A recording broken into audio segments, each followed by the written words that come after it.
Quand tu es sénégalais et noir et que tu écrives, au départ, il est probable que les handicaps sont plus nombreux. Puisque là, on regarde à la loupe ce que ce noir, ce que ce sénégalais prétend écrire dans la langue qui n'est pas la sienne. Mais pareillement aussi, une fois qu'on a fait ses preuves, on a tendance à avoir l'indulgence des gens. Lorsque je suis arrivé à Marseille ce 25 avril 70, donc ça fait plutôt 39 ans. Il faisait beau, il faisait pas beau? Il y avait un Mistral que je ne pouvais pas imaginer, je ne pensais pas que le vent pouvait souffler à ce point. Et puis il faisait un froid aussi qui me glaçait. Et c'est vrai que j'ai été, je dirais, déraciné tout de suite. J'ai compris ce qu'était le mot de déracinement.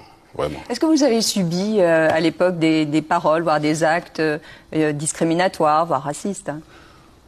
Pas à vrai dire, mais en fait, on vivait avec ça. On vivait avec tout de suite la différence qu'on vous faisait sentir.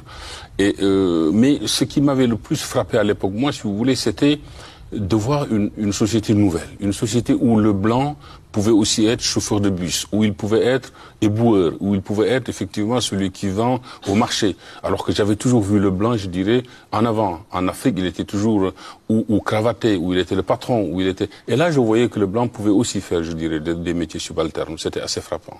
Depuis que 35 ans vous êtes à Marseille, qu'est-ce qui vous reste d'africain? Tout. Tout. Tout me reste africain. D'abord, il y a ma peau, je suis noir, ça se voit. Je suis très régulièrement au pays. Je reste, disons, aujourd'hui en contact téléphonique, puisqu'à l'époque que je suis arrivé, c'était très compliqué. Ma famille, je n'avais de ces nouvelles qu'une fois tous les 15 jours ou toutes les 3 semaines, puisque c'était plutôt le mode de la correspondance. Il n'y avait pas de portable, il n'y avait pas de portable, il n'y avait pas non plus d'SMS. Et ce qui me reste, je dirais, ce sont là aussi des valeurs. Vous savez, moi, les valeurs, dans mon esprit, sont universelles.